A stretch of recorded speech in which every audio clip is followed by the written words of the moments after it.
I've just realized I'm not rating on Google anymore. You're not ranking on Google anymore. No. And I've just had the sickest morning because I haven't had any new students in over 2 months. And I started looking like What's going on? I've just redone all the SEO on all of my pages but I'm Uh, looking at all these others and I asked Eric's what I call my chat GPT and said, you're missing this page, you're missing this page. Hence I sent you that yeah. message. I Yes. need to add a whole lot of more pages Lots because of published content, regular content is really important. But if you do change your SEO, it does take Google like 72 hours or so to re-index all of the pages. The more content you have out there, the more chance you have of being found. That's the game that we're playing here is saturation and keyword domination. I want to make sure that I completely dominate the internet and search engines and AEO and GEO, answer engine optimization and generative engine optimization, for my particular category or niche of X. It's going to be 1,000 times easier to just click on the three dots and press clone. And your stats is what shows you exactly how many people are viewing your site, how many people are opting in but not buying, how many people actually are buying, and how much money you're earning per page view.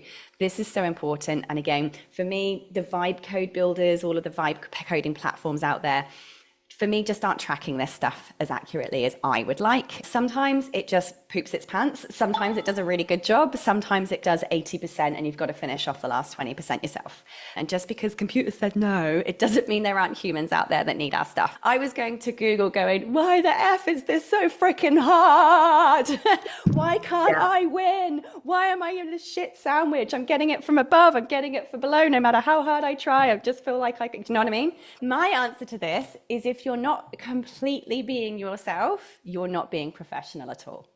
If you're being anything other than who you are and expressing yourself in your true authenticity, you are being completely unprofessional.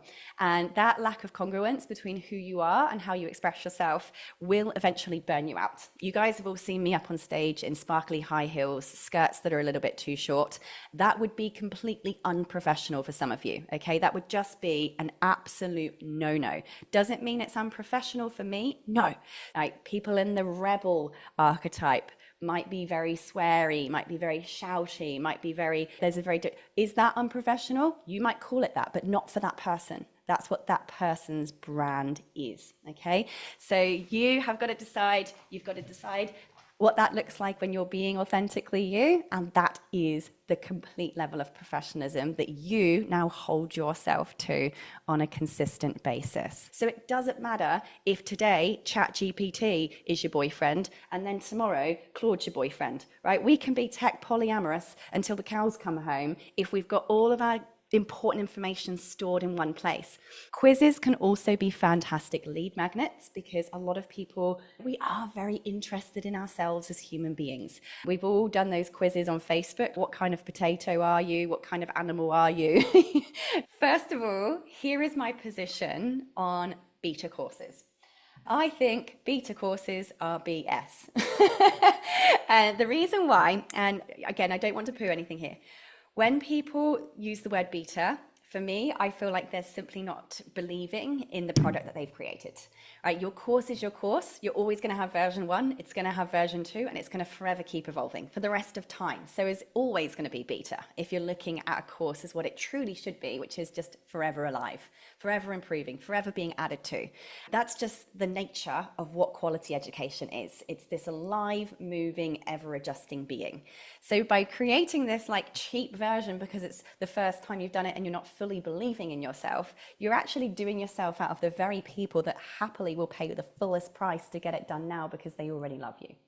I think ChatGPT is convinced I'm a man. I think sometimes these can completely take us away from the fundamentals of business. Get their email address, sell to them. Get their email address, sell to them. Repeat, repeat, repeat.